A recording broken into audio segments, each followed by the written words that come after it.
Cairns launching into this, and I think that may have been a caught and bowled. Or was he going for a run out? Yes, I think he's trying for an action replay of yesterday, Nick Cook, but Jeremy Coney was conscious of that, and he was certainly back. Let's have another look at that one. Lance Cairns launching into it. Just got a little touch, but it missed the wickets, but Jeremy Coney is in. And Cairns trying to sweep this round the leg side, but somehow it goes round the wickets and into the offside. Graham Fowler, hard chase, that's 4 byes.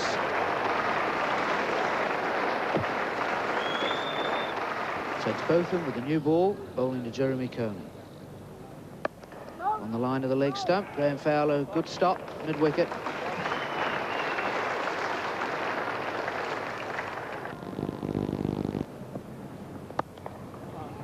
Good flowing shot from Cairns, but it doesn't really come onto the bat quickly enough to go with any power. And so, unusual happening there for Lance Cairns. He lacked power in that aggressive shot. Yes, indeed, and yet looked quite academic.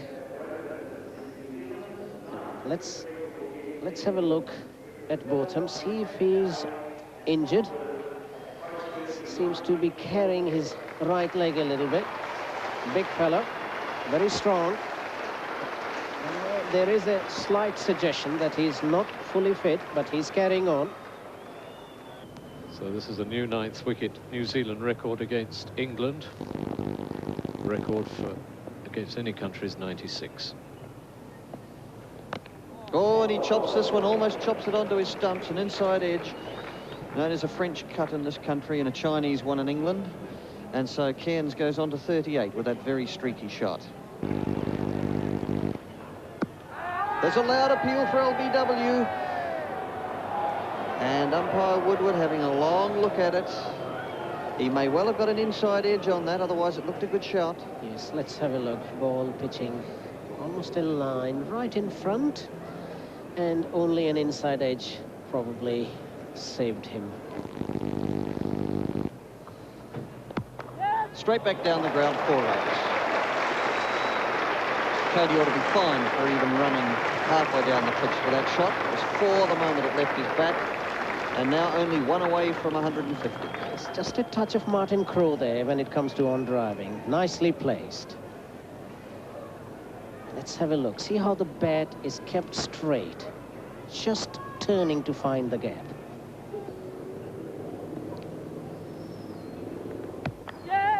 It's in the air, but it's carrying through the covers for 2 or 3 runs. He'll be content to take 2 with Randall in pursuit. And so there's the 150 for Jeremy Coney. 151.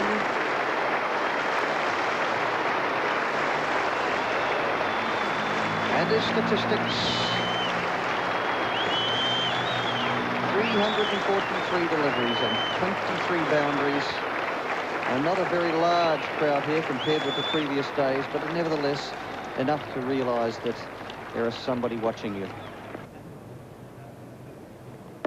Yes. Good shot, Coney. Flips it just in front of square. 2, possibly 3 runs. And Cairns is coming back for the 3rd, and that's well run. Good running between these 2.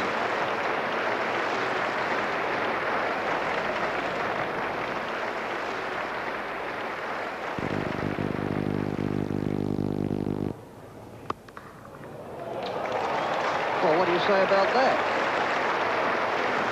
That's 4 runs. And it was 4 from the moment it left the bat.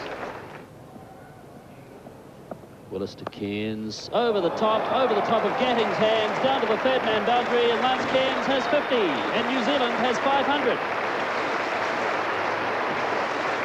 Lance Cairns is 51, and New Zealand 502 for 8. Well, Lance Cairns having a crack at this one and getting the edge of the bat, and it flies over Gatting in second slip. Lance Cairns, a powerful shot. He's found that gap again. Away to the boundary for 4 runs. Lance Cairns to 56. His highest test score. And New Zealand move on to 511 for 8. Short. Hooked. Where's this going to bounce? On the grass, but over the boundary for 4. Lance Cairns is 64.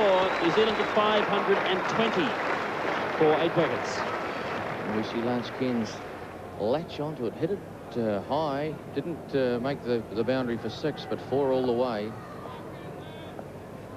Willis to Cairns. In the air, he could be out. He's caught by Graham Fowler, the substitute fieldsman at cover. At last, the breakthrough has occurred for England.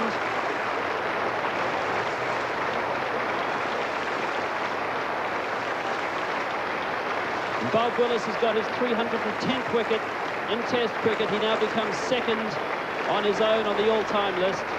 Graham Fowler's got the catch, and Lance Cairns, what a great hand. 64, his highest Test score, 1-6 and 11 fours. That's 50 of those 64 runs in boundaries. Standing ovation for Lance Cairns.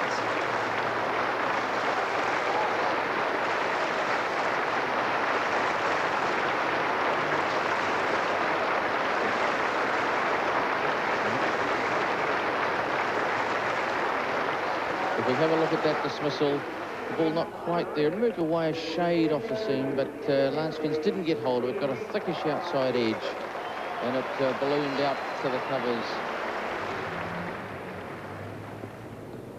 So Willis to Chatfield. It's a friendly welcome, shall we say? Yes, well, it looks like Bob Willis might return the compliment that he got from Richard Hadley the other day. Thrown in short. Ewan Chatfield just getting out of the road. He doesn't see the shorter ball at all well, and of course he's, as everyone well knows, he was hit in the head a few years ago. Having another look at that one. Thrusting forward to start with in the last minute, seeing that discretion was the better part of valour. And Nick Cook will continue to Jeremy Coney, who's 160 not out. Coney down the wicket, over the top. It's high in the air. And it's over the fence. 6 runs to Coney. A great shot by Jeremy Coney. The arrival of Ewan Chatfield has marked a change in attitude by Jeremy Coney, and he left down the wicket and smacked Nick Cook right over long on into that crowd for 6.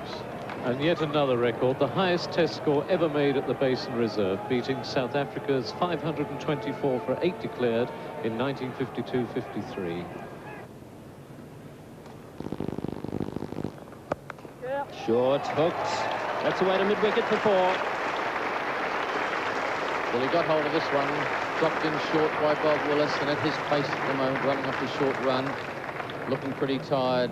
Jeremy Coney latched onto it and hammered it away. Good-looking shot.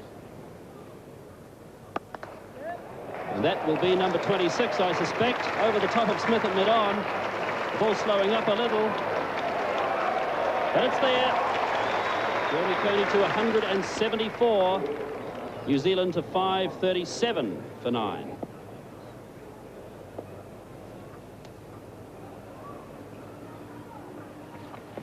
Ball. And that is the end of the New Zealand innings. Ewan Chatfield bowled by Nick Cook. Jeremy Coney remains 174 not out. Chatfield out for no score. New Zealand all out for 537. And a little note of congratulations there from Neil Foster. Now from many hundreds of Basin Reserve fans. I wonder if Jeremy Coney's going to be counting the slaps on his back as he walks off. In the end, the New Zealand score of 537 compiled in 12 hours and 6 minutes saved the match, and England, who wanted 3 wickets quickly, took until tea to secure the end of the innings. Milestones and records galore were created in the innings. Maiden Test centuries by Martin Crowe and Jeremy Coney, highest Test scores by Ian Smith and Lance Cairns, and a record 9th wicket partnership for New Zealand against all countries of 118 between Coney and Cairns. And Coney's score of 174 not out is the highest score made by a New Zealander against England in England. And New Zealand's 537, incidentally, is the highest score by any country on the Basin Reserve, and all 8 countries who have played Test cricket have appeared here. The England bowlers were forced to toil long and hard on a very docile pitch. In the end, Cook, who bowled more overs in an innings than anybody before in New Zealand-England Test matches, was rewarded with 3 wickets. Willis moved into second place on the all-time Test wicket-taking list with 310 wickets, but he's still 45 behind Dennis Lilly.